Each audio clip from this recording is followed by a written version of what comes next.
Hadirin yang dimuliakan,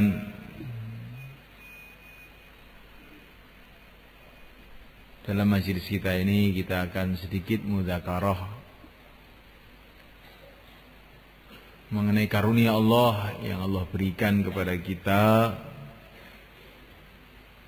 di mana Allah Subhanahu wa taala telah menjadikan kita ini orang-orang masjid.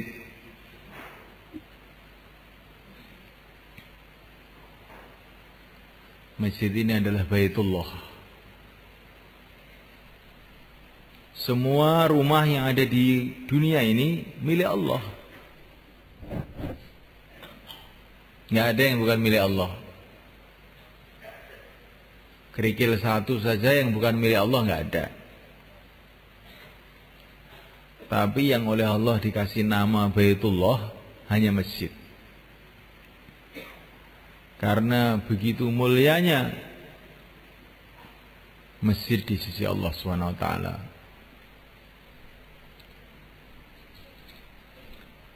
Begitu mulianya masjid itu di sisi Allah Subhanahu wa taala, sehingga kekasih-kekasih Allah, para nabi, para rasul, semua orang masjid. Begitu mulianya masjid itu di sisi Allah SWT, seluruh para nabi orang masjid. Nabi yang pertama, kakek kita, Mbah Nabi Adam alaihissalam, waktu itu sudah ada masjid, yaitu Masjidil Haram di Makkah Al-Mukarramah, dan beliau ibadah di sana. Begitu mulia masjid itu sampai yang disuruh bangun masjid itu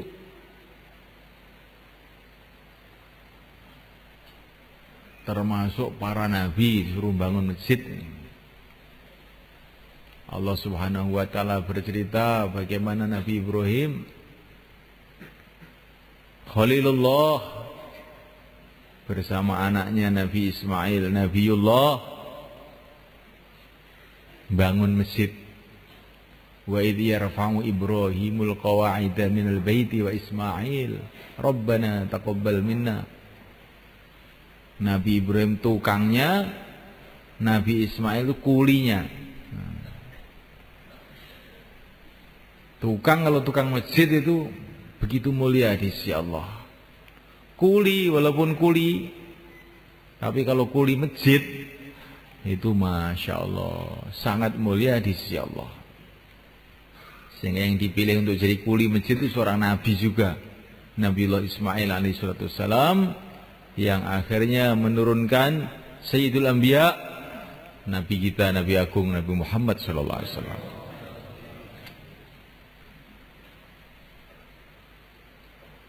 Begitu mulianya masjid itu di sisi Allah, sampai Nabiullah Ibrahim, Nabiullah Ismail pun diperintahkan untuk bersih-bersih masjid, ang tahhira baitiya lit-taifin wal 'akifin war ruk'is sujud. Walaupun cuma nyapu, itu kalau nyapu masjid itu beda, itu sangat mulia di sisi Allah. Ngepel, tapi kalau ngepel masjid ini perkara besar di sisi Allah SWT. Para nabi, bahkan Sayyidul Anbiya, baginda Nabi alaihissalam, beliau melihat ada dahak, ada liak di masjid, langsung wajahnya memerah, dibersihkan sendiri, digosok itu, kemudian dikasih minyak wangi bekasnya itu, dikasih wangi-wangian masjid itu oleh Rasulullah SAW dengan tangan beliau sendiri. Liaknya, dahaknya itu dibersihkan oleh tangan beliau sendiri. Begitu mulianya masjid itu di sisi Allah.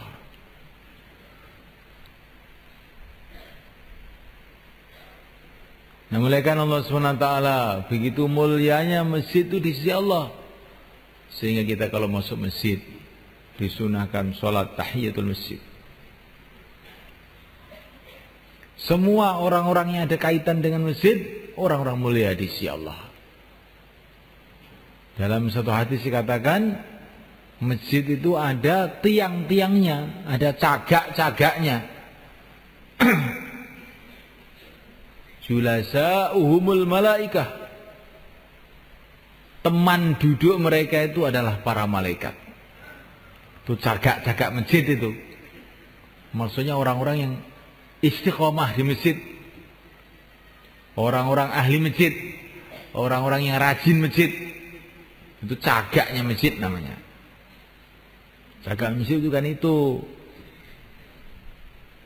Itu cagak. Cagak itu juga berharga juga. Tapi cagak masjid yang dimaksud di sini ini adalah orang-orang yang istiqomah di masjid. Kalau mereka pergi kemana-mana, para malaikat-malaikat itu pada mencari-cari. Kemana ini dia? Kemana ini dia? Kalau mereka sakit, malaikat-malaikat pada menjenguk ke rumah-rumahnya. Ini orang-orang yang istiqomah masjid itu. Ada seorang sahabat sakit, dijenguk oleh Rasulullah SAW. Maka sahabat tadi mengatakan, ya Rasulullah, baru saja dari sini ada orang menjenguk saya. Orangnya begitu ganteng, baunya begitu wangi, pokoknya nggak ada lah orang kayak dia. Tidak ada orang yang lebih ganteng, lebih mulia daripada dia. Selain engkau saja ya Rasulullah. Selain engkau saja ya Rasulullah. Tapi saya tidak kenal, dia sudah pergi, baru saja. Nabi mengatakan, itu tadi Jibril menjenguk kamu. Masya Allah. Ini ahli masjid itu, kalau sakit bisa dijenguk Jibril itu semua malaikat. Jibril bukan datang kepada para nabi saja, datang kepada orang-orang ahli masjid.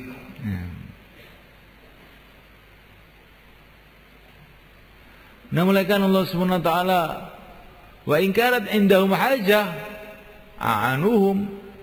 Orang-orang ahli masjid ini kalau mereka punya hajat-hajat, malaikat-malaikat akan digerakkan oleh Allah untuk membantu mereka.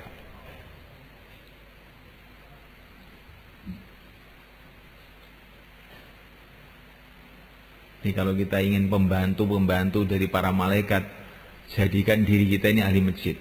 Insyaallah malaikat. Ini ahli masjid ini. Belum imam masjid. Masya Allah. Imam masjid ini mesti ahli masjid toh. Apa ada imam sekali imami terus pergi 1 bulan terus baru imami lagi? Biasanya imam itu mesti istiqomah masjid. Biasanya loh. Kalau imam kok tidak istiqomah ke masjid, itu na'udzubillah itu. Harus taubat itu.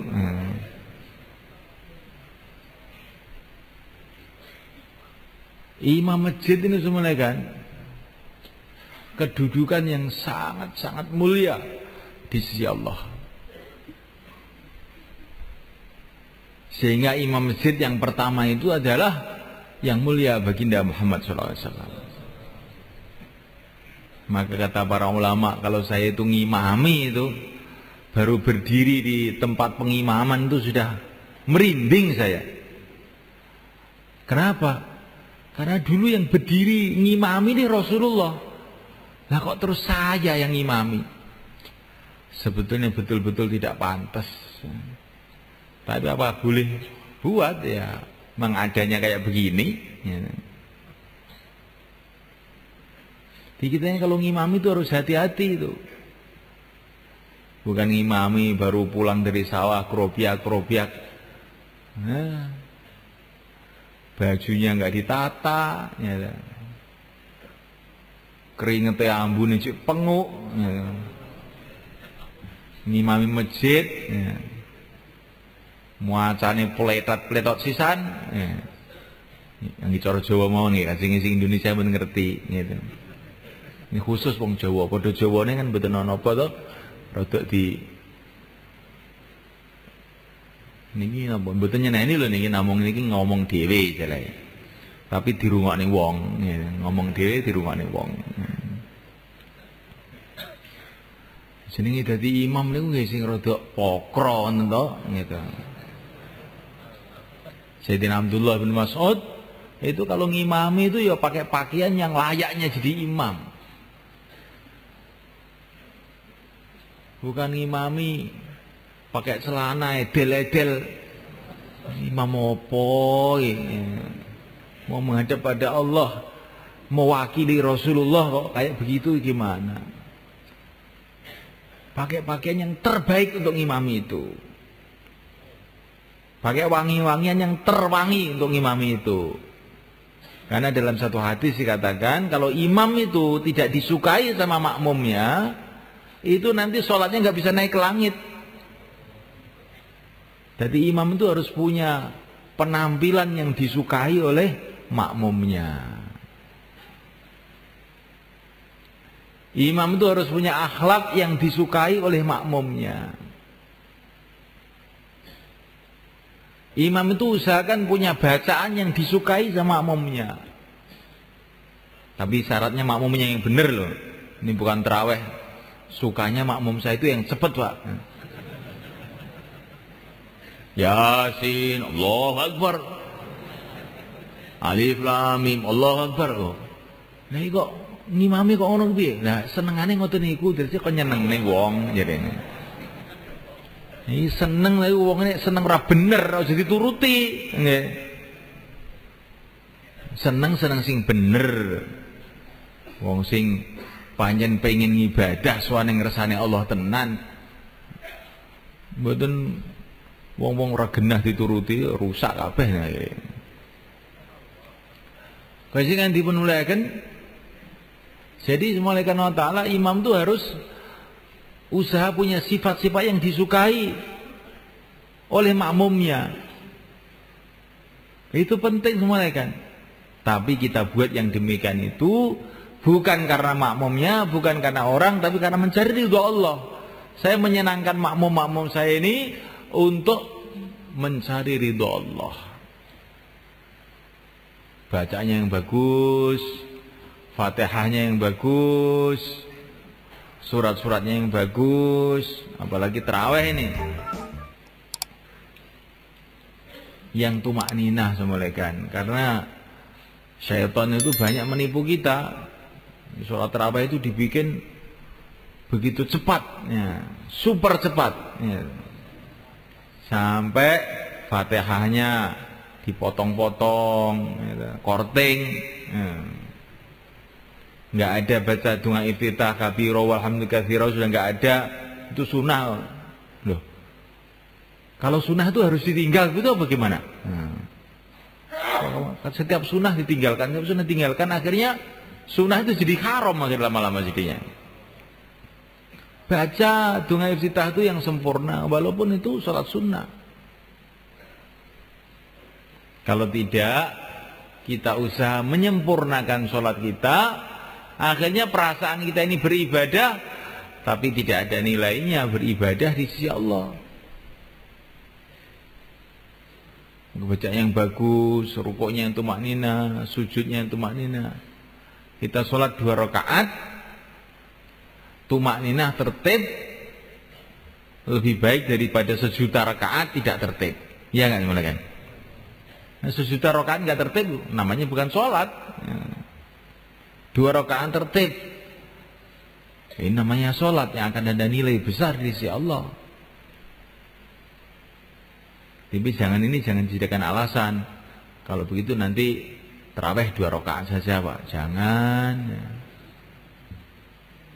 Ya, daripada panjang tarawih 20, tetapi cepat-cepat lebih baik 2 rakaat tapi tumakninah.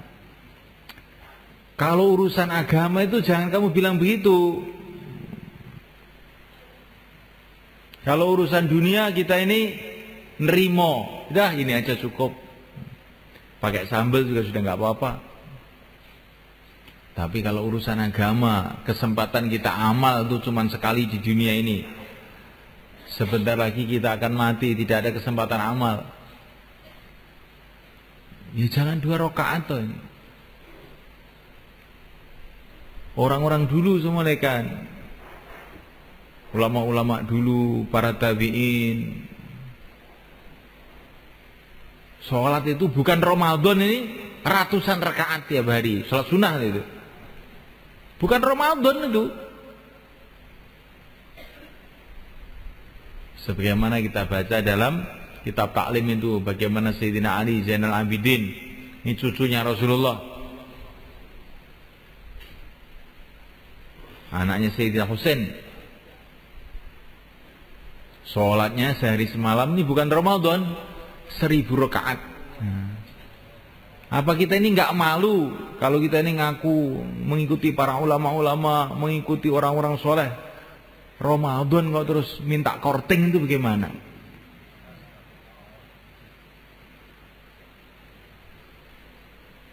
Minimal 20 terawih itu. Insyaallah mulai kan?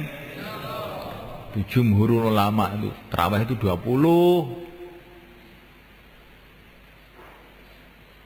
Bukan 11. 11 boleh apa enggak? Saya tidak bilang boleh atau tidak. Pokoknya para sahabat itu dulu 20. Saya tidak bicara boleh atau tidak. Itu nanti di pondok itu nanti kalau boleh atau tidak itu. Sekarang ini kita ini maunya semua 20. Di Mekah sekarang sudah 20, di Madinah 20. Di tempat kita pun 20, tarawih 20. Gimana kan? Para sahabat 20. Di situ ada ulama-ulamanya, di situ ada korek-koreknya, di situ masih ada Sayyidina Umar 20. Kita 20. Karena Allah menyuruh kita ikut para sahabat. Ya, 20. Witir paling sedikit 3. Kalau witirnya mau 11 bagus. Insyaallah malah kan? Di 11 itu witirnya tok. Nah, bukan tarawihnya 11, bukan. Nah, kalau mau tambah lagi, lebih baik lagi. Ada orang bilang dalilnya begini, dalil. Pokoknya saya mau mateng saja. Para sahabat, ulama-ulamanya kumpul semua di Masjid Nabawi 20. Saya 20. Dah. Mereka lebih paham mengenai agama daripada semua orang yang berpendapat. Madzhab 4 semua 20. Kita 20, insyaallah. Tapi kalau ada orang baru 2 rakaat terus pulang, doakan supaya Allah turunkan hidayah, gitu aja. Nggak usah dimarahi. Terus lumayan daripada gak, gitu. Muga-muga Allah ngapura kowe, Kang. Ngono ae. Nggak usah dimarahi. Tapi target ini musim panen, musim barokah datang. Orang-orang zaman dulu, para sahabat, para tabi'in, tabi'ut tabi'in, kalau malam Ramadan sedikit tidur, bahkan banyak yang tidak tidur sama sekali. Kok kita ini terus begini ini, terus kita ini mau ikut siapa? Nah, tapi nggak usah dimarahi, dilokne aja. Tapi dalon-dalon. Wayah panen nih. Panen geden-gedenan. Lah kok ora gelem golek pari, ora gelem golek bawon, ora gelem golek wadah, itu terus piye? Nah, mulaikan Allah SWT, maka kita imam masjid ini kita siapkan. Kalau bisa ada orang-orang hafid Quran, untuk Ramadan ini kita borong untuk ngimami di masjid kita, ya bagus sebenarnya kan. Sehingga satu Ramadan itu satu khataman pernah kita dengar dengan telinga kita. Ini termasuk sunnahnya para sahabat, sunnahnya para ulama yang sudah tersebar ke seluruh dunia kecuali Indonesia. Di Inggris saja itu kan tarawih itu satu khataman. Inggris tempatnya orang-orang mu'alaf yang baru sunat sudah umur 40 tahun itu, tarawihnya itu Satu khataman. Masa kita ini Islam kawaan itu terus terawih 10 surat itu pun cepet kayak sepur. Maka semoga ta'ala kita pikirkan perkara ini. Insyaallah mereka. Imamnya itu bagian wiritannya. Astagfirullah, bagian imam yang imam biasa itu yang enggak hafal Quran, itu bagian wiritannya bagian dungo.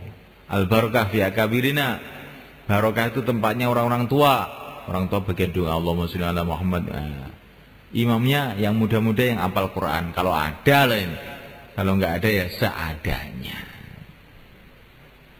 Tidak ada rotan, akar pun jadi. Hadirin yang dimuliakan, jadi imam itu bagaimana kita pikirkan untuk meningkatkan bacaannya, meningkatkan fikirnya. Imam itu Masya Allah, kalau zaman dulu itu semuanya kan namanya imam sholat itu ya imam masyarakat dalam agama. Ketika Rasulullah akan wafat semuanya kan, beliau sudah sakit keras tidak bisa ngimami. Beliau memerintahkan Sayyidina Abu Bakar suruh ngimami.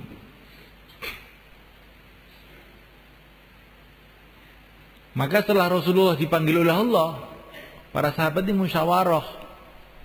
Sekarang pimpinan masyarakat Islam ini Rasulullah sudah dipanggil oleh Allah. Terus sekarang yang memimpin masyarakat ini siapa nih? Kan masyarakat harus ada pimpinannya.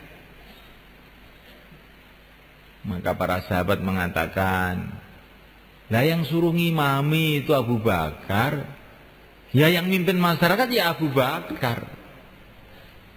Itu cara pikirin sahabat. Jadi imam sholat itu bukan hanya imam sholat, imam kehidupan masyarakat.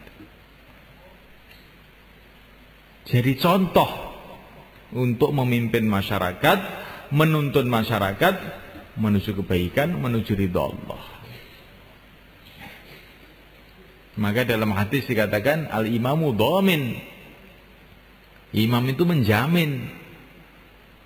Kalau katanya orang ahli fikih, al-imamu dhamin itu kalau ada makmum ketinggalan, makmum masbuk itu, maka dia tidak sempat baca Fatihah langsung ikut rukuk, maka bacaan Fatihahnya ditanggung sama imam. Itu kalau bahasan fikih. Tapi katanya orang tabligh itu domin, iman itu menjamin, itu bukan hanya menjamin urusan sholat, menjamin bertanggung jawab bagaimana seluruh masyarakat itu amal agama. Insyaallah kan. Jadi imam itu ada rasa tanggung jawab.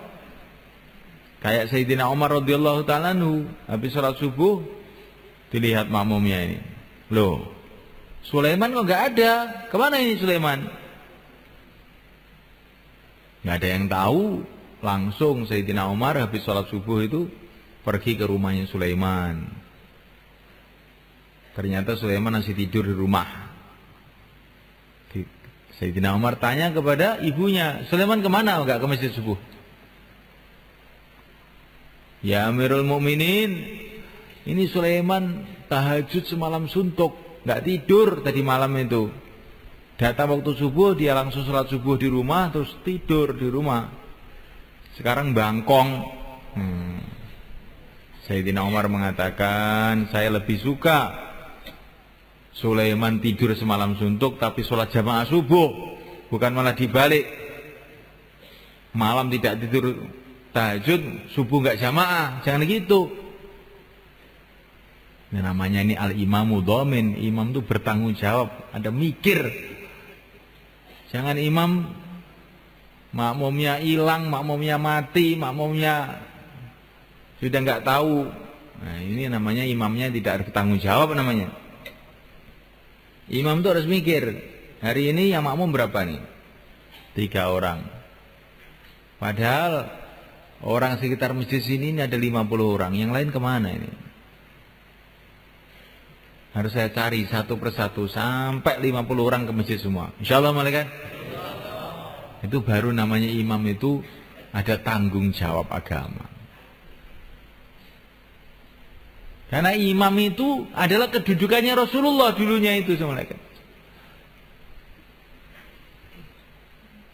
Sebagaimana Rasulullah itu memikirkan umat, siang malam menangis untuk umat, bergerak untuk umat, maka kita ini yang jadi ahli masjid, khususnya imamnya, ada tanggung jawab untuk memikirkan umat juga. Insyaallah malaikat. Sekarang muadzinnya Rasulullah itu adalah Sayyidina Bilal. Ini Sayyidina Bilal ini Masya Allah dipilih oleh Allah jadi muadzin. Kenapa? Kata para ulama, karena dia layak, pantas untuk mengingatkan orang kepada Allah itu pantas. Karena dia sudah lulus ujian. Ujiannya ketika masuk Islam disuweret di padang pasir, gebuki setengah mati, mulutnya ahad, Allah satu. Jadi dalam keadaan setengah mati, beliau masih mengingati Allah. Maka ini berarti ujian lulus. Dia setengah mati masih mengingati Allah. Untuk mengingatkan orang kepada Allah itu cocok orang begini ini. Ini ujiannya muadzin ini. Kalau muadzin ditempeleng, Allah, alhamdulillah. Nah, ini lulus berarti. Kalau belum begitu, belum lulus. Diseret-seret karena agama. Allah, ini ujiannya muadzin. Kita punya muadzin begitu enggak? Muadzin malah diserahkan anak-anak kecil. Allah Akbar. Terus ujian enggak karu-karuan ngalor ngidul. Yang tua-tua apa sudah mati semua. Muadzin tuh carikan orang-orang seperti Sayyidina Bilal. Nah enggak ada sekarang. Minimal karkun 4 bulan. Sudah pernah mujahadah susah payah karena agama. Bagaimana kalau gitu malaikat? Ini pikir saya loh ini malaikat.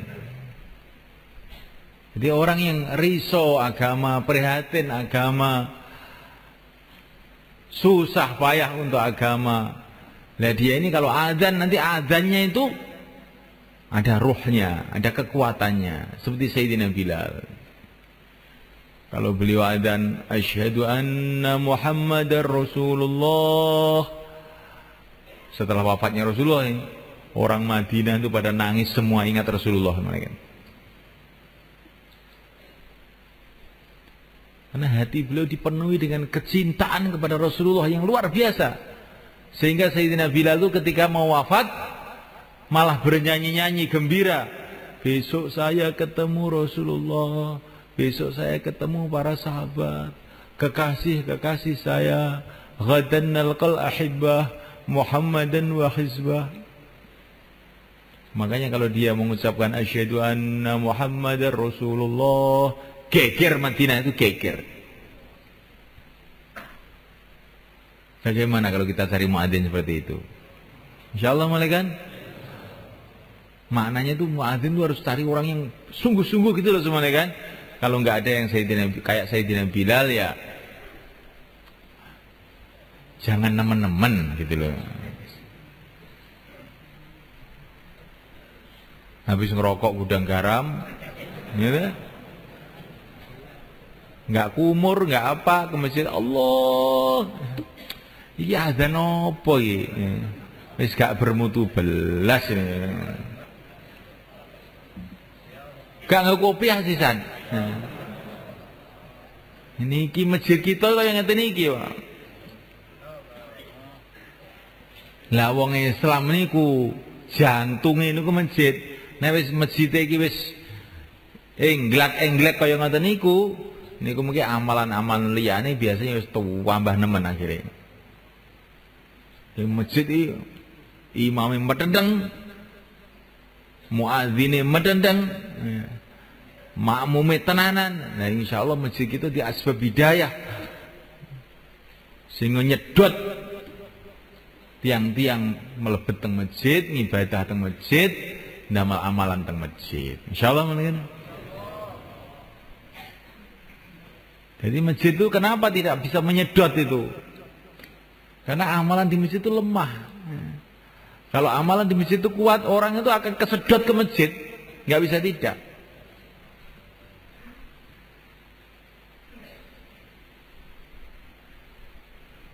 Jadi kalau orang-orang tidak pergi ke masjid,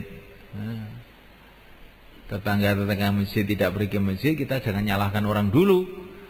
Tapi amalan masjid kita kuatkan. Jadi kalau kita kuatkan, insya Allah dengan izin Allah itu akan nyedot orang-orang di luar masjid untuk masuk masjid. Insya Allah malaikat.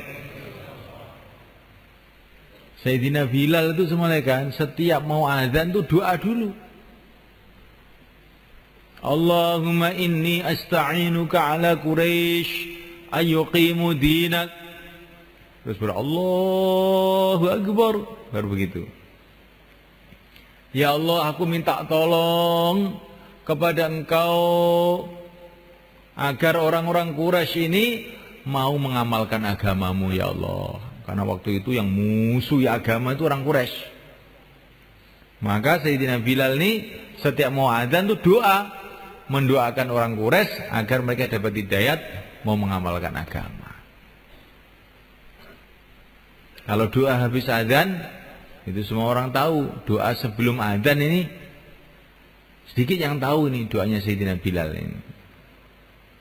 Ya Allah, aku minta tolong kepada Engkau, gerakkan orang Quraisy untuk bisa mengamalkan agamamu.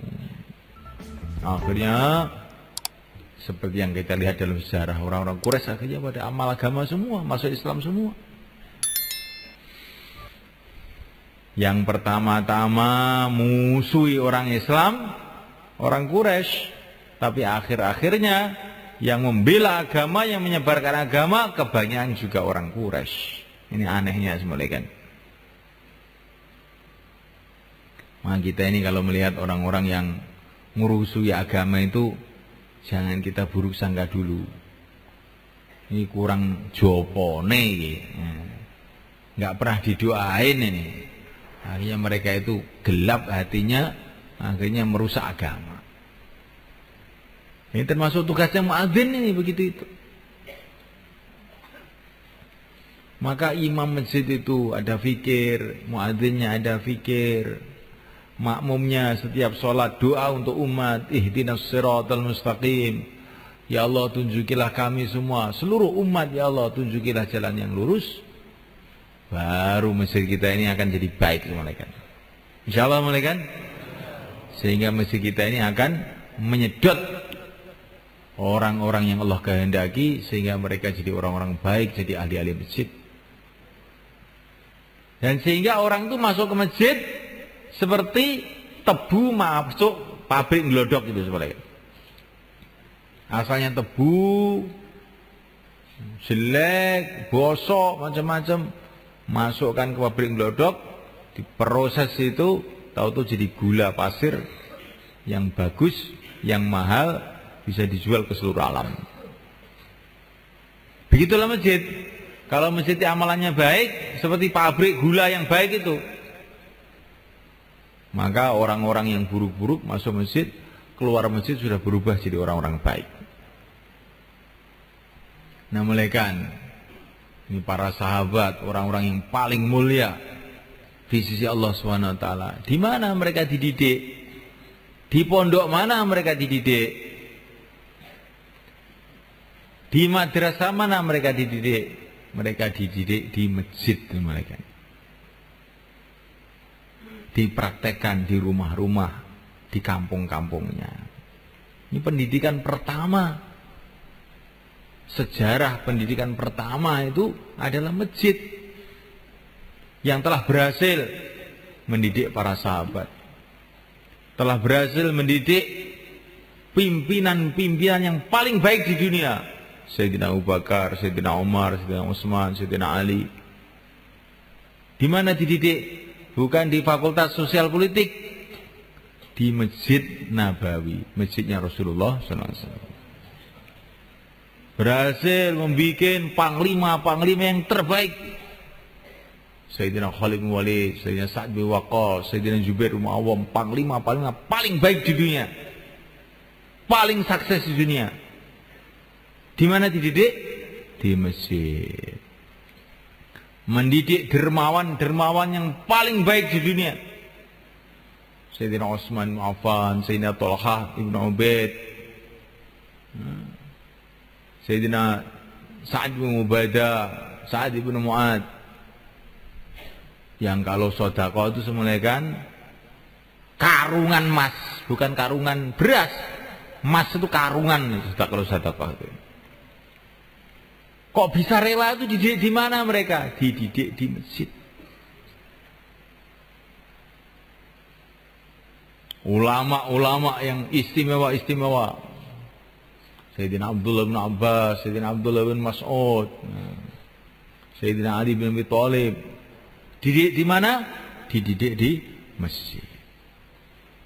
Bahkan zaman setelah itu, Al-Imam Asy-Syafi'i, Al-Imam Malik, dan ulama-ulama pada zaman itu kebanyakan itu dididiknya itu di masjid. Jadi masjid itu punya sejarah yang luar biasa semuanya kan. Didik pimpinan, didik ulama, didik aulia, wali-wali besar zaman dulu semua adalah didikan masjid semuanya kan. Nah kira-kira itu masjid yang mampu mendidik seperti itu. Apa masjid yang terawihnya Yasin, Allahu Akbar itu semuanya kan.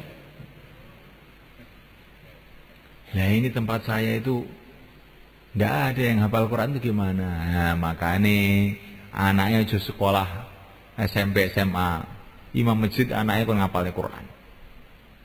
Insya Allah kan? Pegawai negeri anaknya pengen jadi pegawai negeri. Tentara anaknya pengen jadi tentara. Saya kira imam masjid anaknya pengen hafid Quran. Dan masjidnya makin meningkat sehingga masjid jadi tempat tarbiyah, tempat pendidikan bagi umat.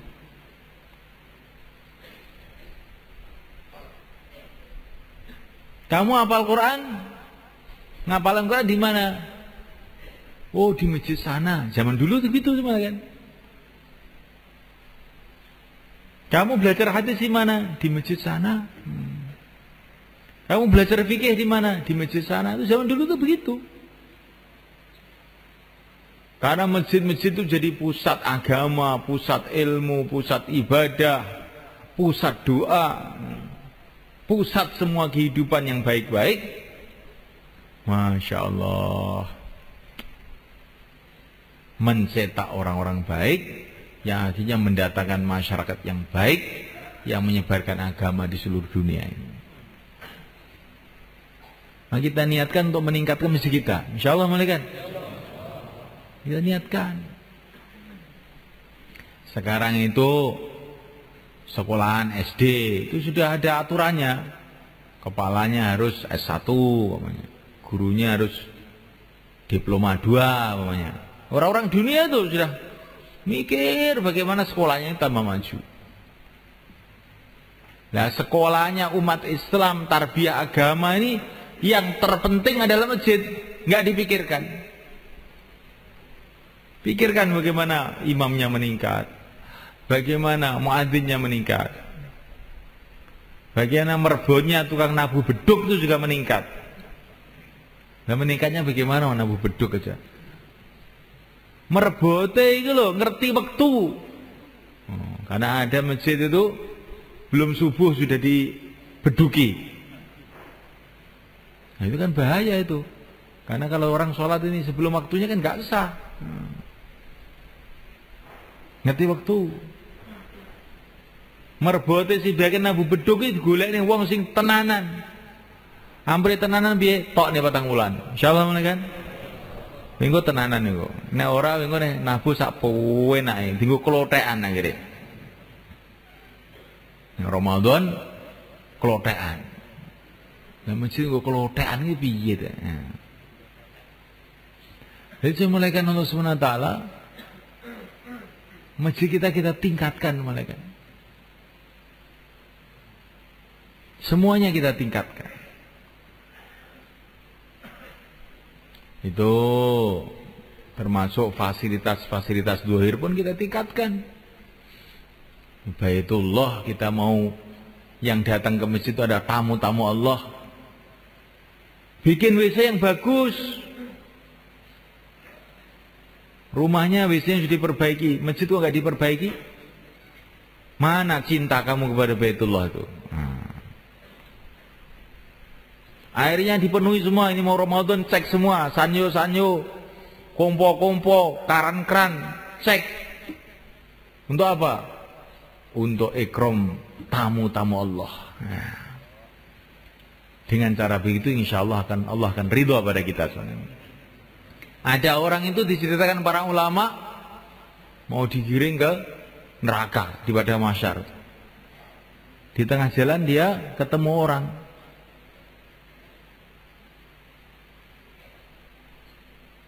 Hei, tolong saya. Siapa kamu itu?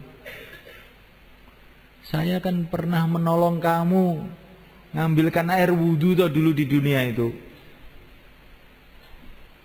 Doakan saya supaya saya tidak jadi dikirim neraka. Kamu ingat nggak? Oh iya ingat. Kamu yang bagian nimbo itu ya? Iya. Oh ya. Saya doakan, ya Allah, ini dulu menolong saya untuk sholat, ya Allah, di dunia. Ampuni dia, jangan dikirim ke neraka. Nah, diampuni oleh Allah, nggak jadi kirim ke neraka, kirim ke surga.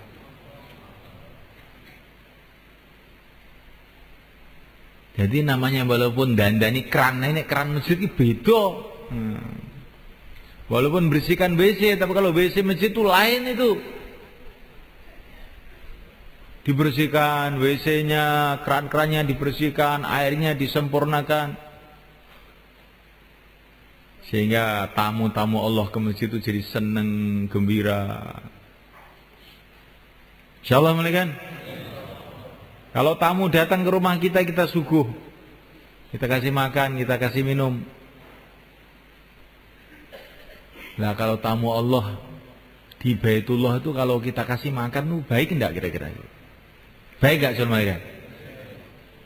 Zaman biyen wong kuno-kuno niku nek jenenge Ramadan niku traweh karo nggo puluran istilahé wong Jawa. Mbuh puluran maknane napa ngertos. Nggawa telo, nggawa tiwul gitu. Nggawa ayam panggang kadang-kadang niku. Niku wong zaman kuno niku piwulange kiai-kiai zaman kuno. Saya sangat niku. Sekarang ini kalau di Madinah sekarang ini kalau Ramadan, Masya Allah, berbuka itu digelar itu, makanan itu di jalan-jalan, di masjid, di mana-mana itu, orang ngasih makan semua. Nggak ada orang kelaparan kalau Ramadan itu. Ya, kalau masjid-masjid kita ini kita hidupkan suasana seperti itu gimana? Itu kalau habis asar itu digelar sufroh yang panjang, ayam goreng ada di situ, doro goreng ada di situ, gitu.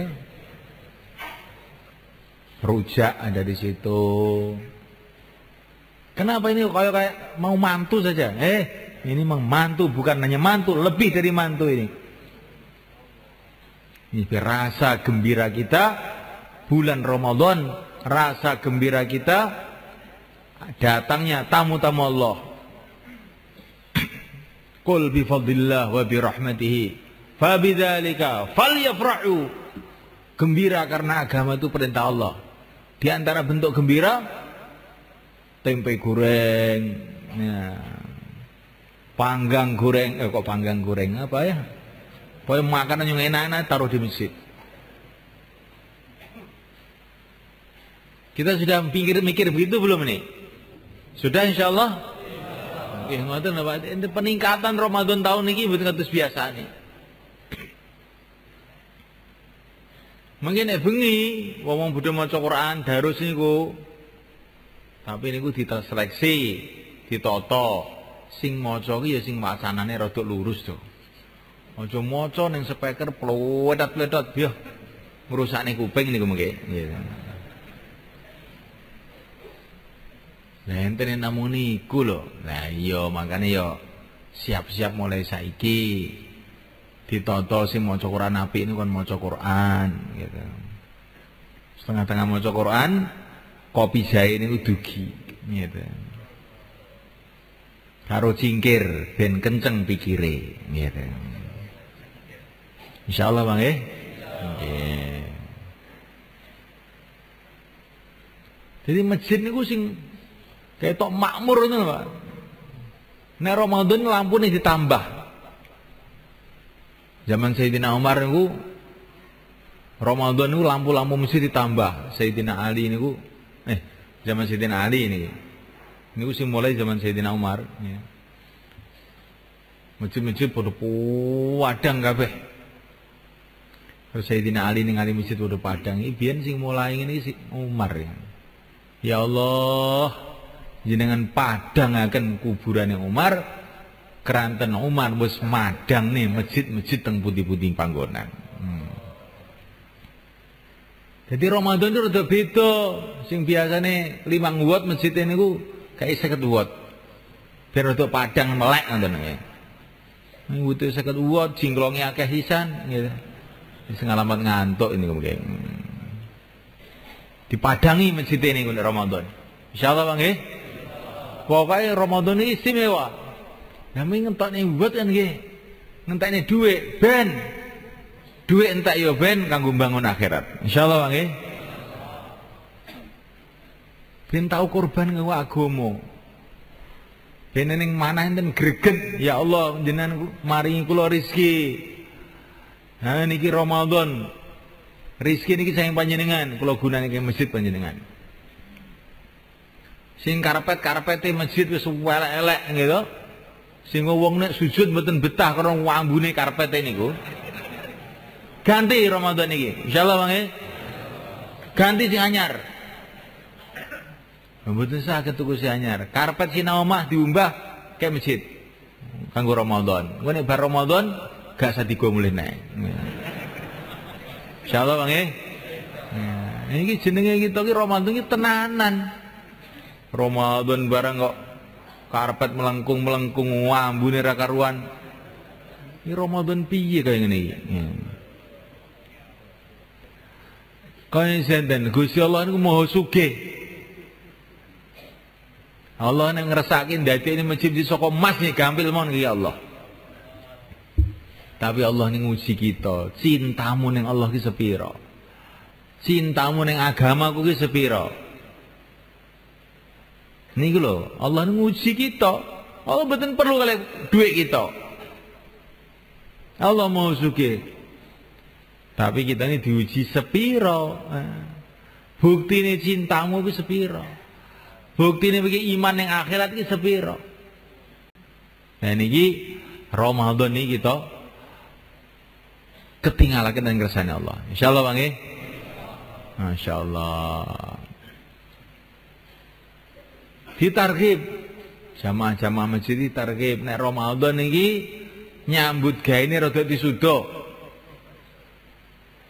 Nek biasane kowe esuk teko ngasar Ramadan untuk suda teko dhuwur wis leren. Nek iso ngoten niku. Terus ndang turu sing bengi iso tarawih, iso tahajud melek tenanan. Insyaallah Bang nggih.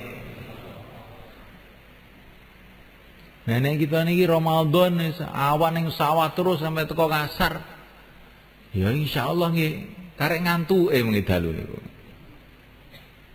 Sehingga mboten ngrasane kenikmatane Ramadan niku mboten krasa. Amal agama ini semulaikan wa ta'ala akan terasa nikmat itu karo komplit. Seperti masakan itu. Ada nasinya, ada sambelnya, ada kerupuknya, ya, ada ayam gorengnya, ya. Terus piringnya juga bersih. Makannya hanya enak. Tapi kalau tidak komplit, ada nasinya, nggak ada lauknya, cuma garam tok, nggak akan bisa dinikmati. Garam tok, nggak ada nasinya, nggak bisa dinikmati. Semua sudah ada, tapi berambangnya nggak ada, nggak bisa dinikmati. Gulanya nggak ada, nggak bisa dinikmati. Begitu juga amalan agama, teman-teman. Kalau amalan agama ini komplit, nikmat agama ini. Tidak ada yang lebih nikmat, tidak ada yang lebih lezat melebihi agama. Sehingga para nabi siap mati karena agama. Karena saking lezatnya agama, saking indahnya agama. Ini enggak komplit, nikmatnya kurang. Maka Ramadan kita kompliti. Puasanya kita kompliti, tarawihnya kita kompliti, tahajudnya kita kompliti. Sodakohnya kita kompliti, suasana akhlak kasih sayangnya kita kompliti. Maka kalau komplit semua, jadinya terasa nikmat Ramadan itu. Sehingga Ramadan itu seperti yang diceritakan dalam Quran, kutiba alaikumusiyam kama kutiba alal ladzina min qablikum la'allakum tattaqun. Selesai Ramadan berubah menjadi orang-orang takwa. Ramadan itu tarbiyah, la'allakum tattaqun.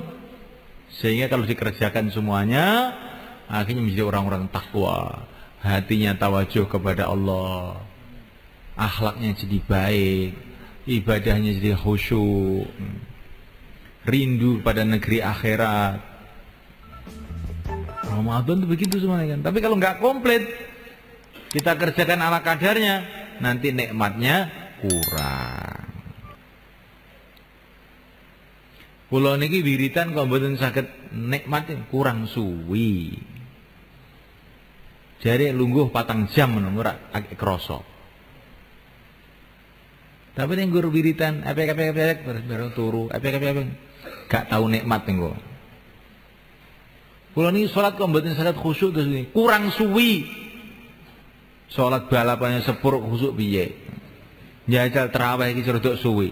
2 jam ngono, ora krasa. Saestunya di samping syarat-syarat lintune lho, panganane sing halal.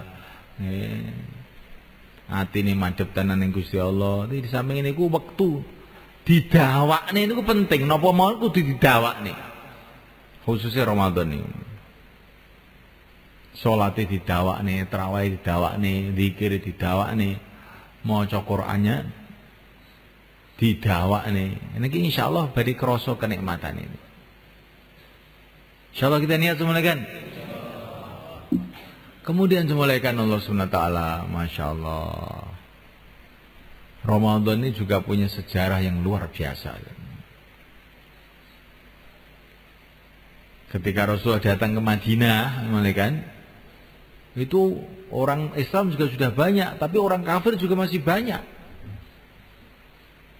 Tapi setelah tahun 2 pas Ramadan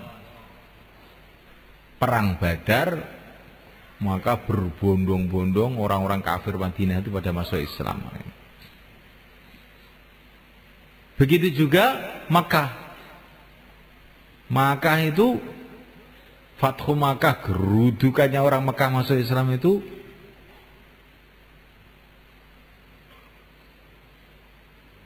Assalamualaikum. Mbah, seturu ya Mbah. Gerudukannya orang Mekah masuk Islam itu waktu Ramadan juga. Tahun 8 Hijrah itu. Jadi ringkasnya itu Mekah Madinah itu banyak datang hidayah itu waktu Ramadan. Ya, ini apa ini maksudnya semuanya kan? Maksudnya bagus sekali kalau Ramadan itu untuk usaha hidayah untuk diri kita, untuk umat. Usaha hidayah itu pokoknya adalah usaha ajak-ajak, usaha dakwah itu. Itu Ramadan cocok. Hati manusia itu pada bulan Ramadan itu lebih lembut daripada sebelum Ramadan. Karena pada bulan Ramadan itu hati manusia itu setannya itu pada lari. Sehingga mudah didatangi hidayah. Maka jangan kita sia-siakan Ramadan ini untuk ngajak orang pada kebaikan. Insyaallah malaikat. Jangan pula lupa doa. Masya Allah. Karena doa-doa waktu Ramadan nilainya berbeda, khususnya waktu berbuka, waktu sahur, waktu kita ini lapar, apalagi kita ini sedang lapar puasa, terus di sekitar kita itu ada orang-orang yang tidak puasa, itu nilai puasa kita tambah tinggi. Malaikat-malaikat akan berdoa buat kita. Mungkin kita kan safar atau waktu Ramadan kadang-kadang safar ke Madiun, kemana. Di sana banyak orang tidak puasa, umpamanya semoga tahun ini pada puasa semua. Di situ akan meningkatkan nilai puasa kita sabar. Insyaallah malaikat. Nah malaikat Allah SWT, pokoknya yang requestnya malaikat, kita syukurilah malaikat. Kita menjadi orang-orang masjid, jadi khotim masjid. Sampai budaya di negeri Arab sana mereka. Budaya ini, saya tidak bicara sunnah tapi budaya. Di negeri Arab itu, kalau namanya raja itu, raja di Hijaz itu gelarnya itu bukan macam-macam. Di antara gelar yang paling mereka hormati itu Khatimul Haramain Asyarifain, Khatim Masjidil Haram dan Masjid Nabawi. Jadi raja-raja itu gelarnya di sana itu pelayan masjid Mekah, pelayan masjid Madinah. Masyarakat itu tahu bahwa melayani masjid itu betul-betul satu perkara yang besar. Sampai di pintu Ka'bah itu ditulis Khatimul Haramain Asyarifain. Pelayan masjid Masjidil Haram, Masjid Nabawi. Jadi kita ini melayani masjid itu gembira, syukur, senang. Dan terus kita berpikir bagaimana masjid kita ini jadi sarana tarbiyah untuk semua orang yang masuk di masjid. Dan bagaimana masjid kita ini seperti Masjid Nabawi jadi penyebaran agama ke seluruh dunia. Tersebarnya agama ke Jawa, ke Madura, ke seluruh Indonesia, seluruh dunia ini dimulai dari masjidnya Rasulullah SAW. Maka Wali Songo dulu itu heran, ajib itu mereka tahu betul itu, mementingkan betul urusan masjid. Ketika mereka mau bikin ibu kota di Demak, itu bukan bangun istana, bukan bangun kantor, bangun masjid. Itu Mbah Sunan Ngampel, Mbah Sunan Giri, Sunan Kalijogo bareng-bareng bangun masjid Demak, sampai sekarang masih ada. Mereka itu ingin memberitahu kepada masyarakat Jawa ini masjid itu penting. Insyaallah kan? Masjid itu penting. Rasulullah di Madinah sebelum bangun rumah, bangun masjid. Bukan hanya itu saja, Nabi Adam belum datang ke dunia, sebagian riwayat mengatakan Allah kirim malaikat-malaikat bangun masjid dulu untuk persiapan kedatangan Nabi Adam. Jadi orang Islam dengan masjid ini sudah nggak bisa dipisahkan. Kita harus senang dengan masjid itu, senang.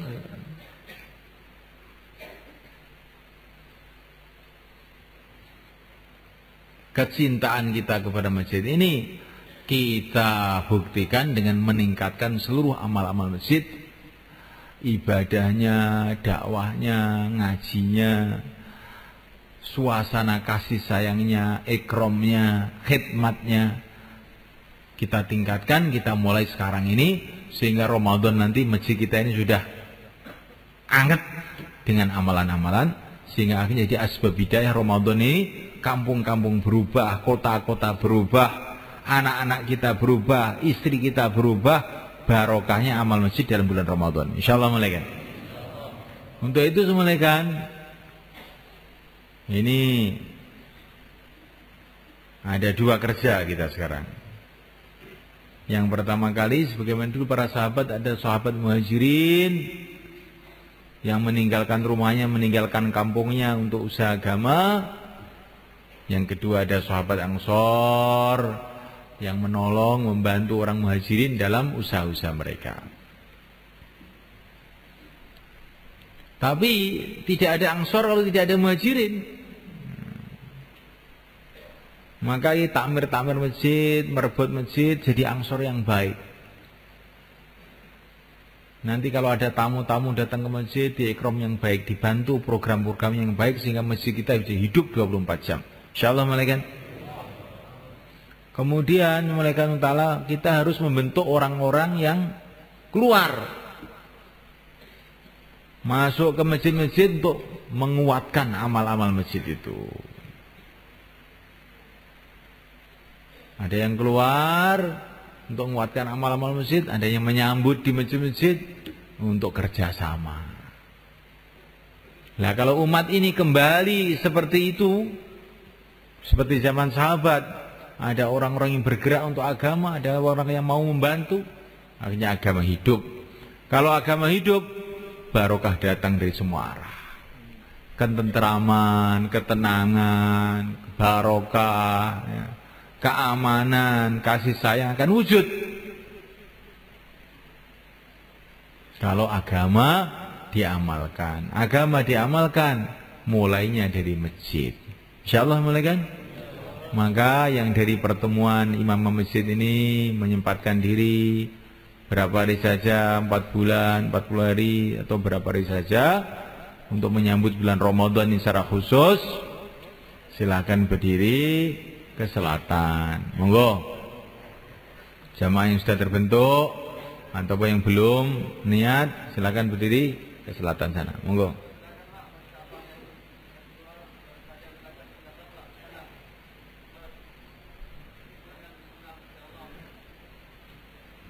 Niki saben dinten ngajaten teng mriki niki ben dinten ngeten niki. Cuma niki keranten imam masjid sami rawuh niku mawon. Kula niki neh matur dalem-dalem niku khawatir jenengan yo mau apa to iki. Niku dalem-dalem mun kula niku mun kula lembut napa Pak niku. Mun kula lembut, ngene lembute wong Boro ngeten niki, ngeten. Nek umpama kula kasarne ngoten, agama keadaane kaya ngene imam masjid kok bodo ngantuk piye. Umpama kula kasarne ngoten niku, nggih. Niki kula lembutne sinten sing kersa medal kula aturi nyempataken nguatne amal masjid. Niki halus apa nggih? Halus. Sehingga sampeyan nek kula undang mriki malih mengki dhisik purun malih. Insyaallah nggih. Nggih. Monggo sing badhe medal 4 bulan 40 hari, monggo. Monggo. Napa pinten-pinten 10 dina. Ben imam masjid niku metendeng tenan. Nek ndonga kunun Allahumma hdina fi man hadaita nangis tenanan. Akhire hidayah medun tenanan. Mboten ndonga kunut kok bar lho. Kok cepet men Mbah Kiai iki. Lho. Wis apal ya cepet to. Donga kunut iki rada suwi ngono lho. Ben kebuka pintu-pintu langit iki. Allahumma hdina fi man hadait. Barik lana fi ma atait. Nek barik lana fi ma atait iki, ya Allah keti berkahi perkawis-perkawis sing jenengan paringaken dhateng kula kok tenanan. Insyaallah jenengan mboten perlu utang bank. Ibarakah barik lana fi ma atait iki. Nek dhuwit kurang, apa-apa kurang, iki donga kunute loyo. Nah, terus donga kunute kuat, insyaallah mboten cukup kabeh ngene wae. Apa meneh nek donga kunute dipepe garing jam 7 agek donga kunut. Nek pepe terus piye? Nek semboe donga kunute niki dikencengi niki insyaallah niku umat iki barokah. Kabeh sing sambat kok. Sambate napa? Rezekine kurang, ini kurang, ki kurang, ki kurang. Wis Umat Islam nang duwe sambate kurang. Tibake mbok kula dilok-dilok niku ndonga kunute gak tenanan. Nek mau ndonga kunut tenanan niku insyaallah mboten enten kurang. Insyaallah Bang nggih. Nah. Ini pusat kekuatane wong Islam kuwi enten masjid. Kekuatan Muslim masjid, mboten teng istana, mboten teng benteng, mboten teng tentara, mboten teng masjid. Niku Raja Abruhah, gitu. Nggo pasukan gajah saka Yaman nyerbu Mekah. Oh, tapi iki masjid barokah, Abruhah hancur malah. Di kekuatan wong Islam enten masjid niki. Mboten enten bedil, mboten enten bom, enten masjid. Nek masjid makmur ditulung kali Allah. Wis mbok bahaya sih kaya napa mawon, aman mboten ana apa. Insyaallah Bang nggih. Masjid ini penting. Saat ini kita ngerti kekuatan Islam, kekuatan ekonomi, kekuatan politik, kekuatan teknologi. Kekuatan umat Islam itu di masjid. Nah, kalau amal masjid hidup sungguh-sungguh, Allah jaga umat ini. Ada 1000 kapal pasukan penuh dari Romawi mau menyerbu Madinah. Pada zaman Sayyidina Ali itu. 1000 kapal tentara mau nyerbu Madinah. Karena Madinah dekat pantai itu. Nyerbu Madinah. Tapi wong Madinah ini ada masjidnya yang hidup amalan yang sebenarnya. Itu kapal di tengah lautan numplek semua, mati semua. Kecuali jenderalnya saja yang nggak mati, pulang ke Romawi. Pulang laporan sama Raja Romawi, pasukan kamu mana? Pasukannya mati semua, tenggelam. Rajanya marah, kurang ajar, jenderal goblok. Jenderalnya langsung dipotong lehernya sisan. Wes mati sisan. Ini barokahnya amalan Masjid Nabawi pada zaman itu. Maka masjid kita ini kita kuatkan amalannya mulai sekarang. Insyaallah mulai kan. Masjid harus ada dakwah, amar ma'ruf nahi mungkar. Masjid harus ada ngaji, masjid harus ada ibadahnya kuat, tarawih panjang. Masjid harus ada suasana ikram, kasih sayang, khidmat antara umat. Maka masjid kita nanti akan jadi sumber barokah untuk kampung itu. Ini ada cerita mulai kan, ceritanya kiai-kiai itu. Di kitab ini ada seorang wali Allah masuk kampung malam-malam, masuk kampung, rumah sudah tutup semua, orang sudah pada tidur semua. Akhirnya beliau pergi ke masjid, tidur di masjid.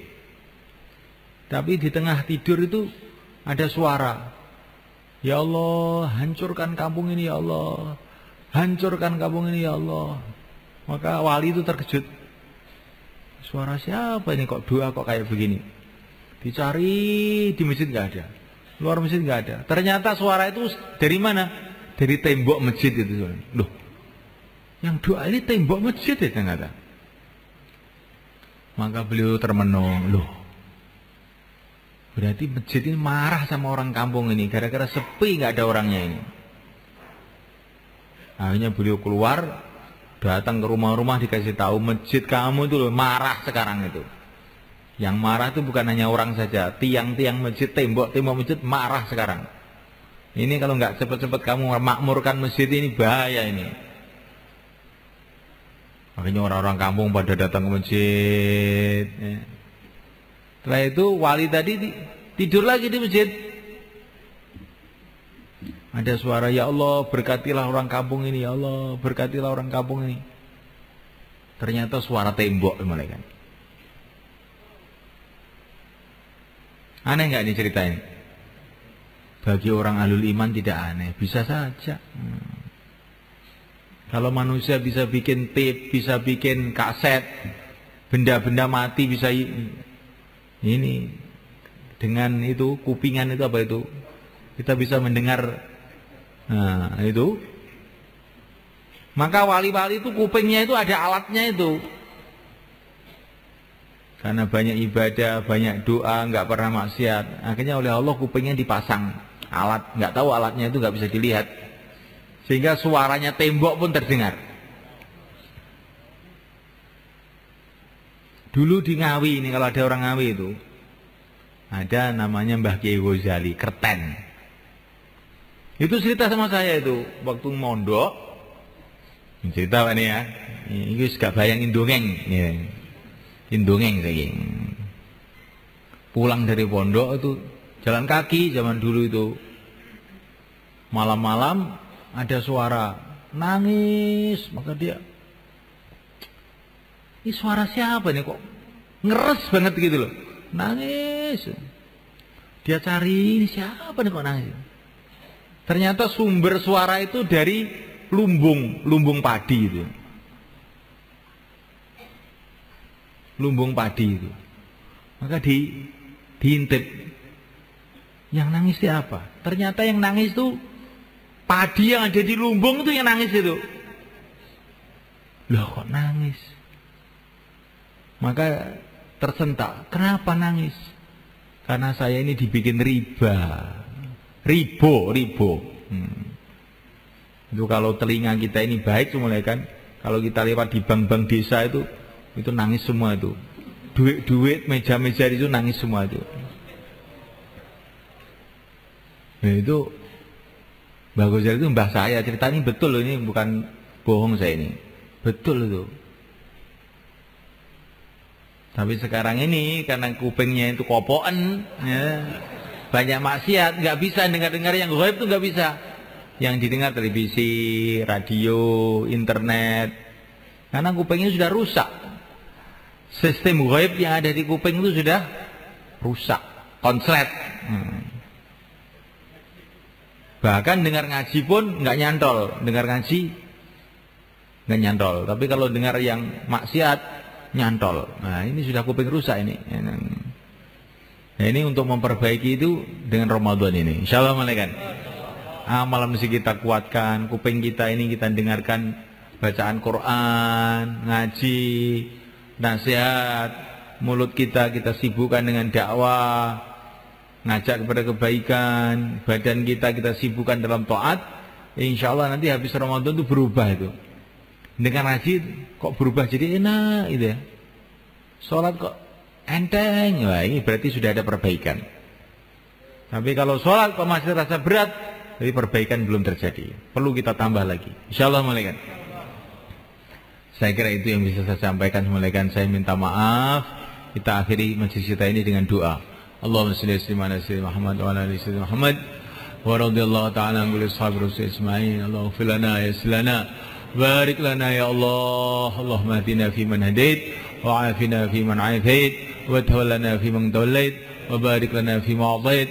وقنا برحمتك شر ما قضيت إنك تقضي ولا يقضى عليك إنه لا يذل ما واليت ولا يعز من عاديت تبارك ربنا وتعالى ولك الحمد على ما قضيت ولك الشكر على ما أعطيت نستغفرك ونتوب إليك نستغفرك ونتوب إليك نستغفرك ونتوب إليك نستغفرك ونتوب إليك ya Allah yang terimalah kami, terimalah masjid kami, terimalah kampung kami untuk berkhidmat pada agamamu ya Allah. Ya Allah, jadikanlah semuanya ya Allah asbab dan untuk diri kami, keluarga kami, anak cucu kami, umat seluruh alam ya Allah. Ya Allah, mudahkanlah kami ya Allah untuk kembali pada agamamu ya Allah. Mudahkan keluarga kami untuk kembali pada agamamu ya Allah. Mudahkanlah teman-teman kami untuk kembali pada agamamu ya Allah. Tuntunlah umat ini ya Allah, wanitanya, laki-lakinya, anak-anak mudanya kembali pada agamamu ya Allah. Kembalikanlah umat ini pada agama ya Allah. Tuntunlah mereka pada agama ya Allah. Bimbinglah mereka pada agama ya Allah, menuju ridhamu ya Allah, sehingga mulia dunia mulia akhirat ya Allah. Rabbana atina fid dunya hasanah wa fil akhirati hasanah wa qina adzabannar. Wa sallallahu alaihi wa baraka ala sayyidina Maulana Muhammad wa ala alihi washabihi ajma'in. Walhamdulillahirabbil alamin. Al-Fatihah.